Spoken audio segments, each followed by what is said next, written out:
India 9 News, Mirror of Truth.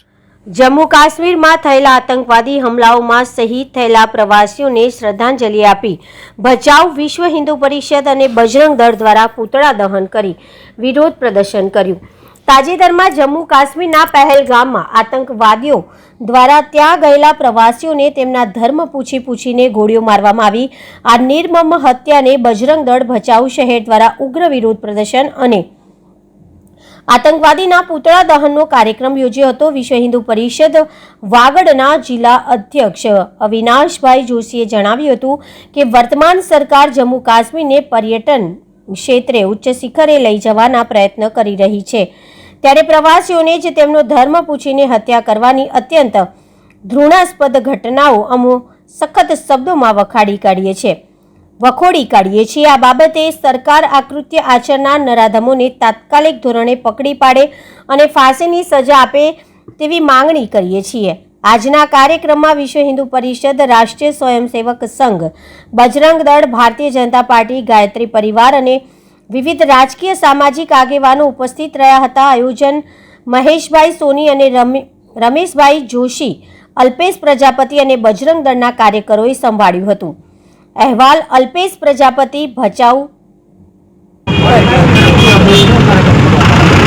ગઈકાલે જમ્મુ કાશ્મીરના પહેલગામમાં જે હિન્દુ પ્રવાસીઓ પર્યટકો જે 26થી વધારે આ યાત્રિકોની સહેલાણીઓની એમનો ધર્મ પૂછીને જે નિર્મમ હત્યા કરવામાં આવી છે, વિશ્વ હિન્દુ પરિષદ આ ઘટનાને સખ્ત શબ્દોમાં વખોડી કાઢે છે।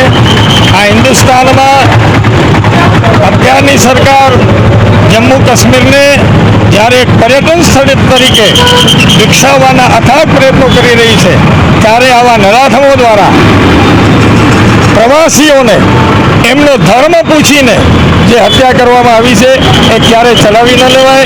આજે સમગ્ર ગુજરાતમાં દરેક જિલ્લામાં બજરંગ દળ દ્વારા પૂતળા દહનનો કાર્યક્રમ આપવામાં આવ્યો છે અને હજુ પણ ત્યાંની સરકાર આ જો ઘટનાઓને ચલાવી લેશે તો વિશ્વ હિન્દુ પરિષદ, બજરંગ દળ માર્ગ ઉપર ઉતરશે અને ઉગ્ર આંદોલન કરશે એવી આ સાથે અમે એમને ચેતવણી આપી છે અને આ નરાધમોને તાત્કાલિક ધોરણે પકડી પાડવામાં આવે અને એમને ફાંસીની સજા કરવામાં આવે આવી અમારી લાગણી અને માગણી આપના માધ્યમથી।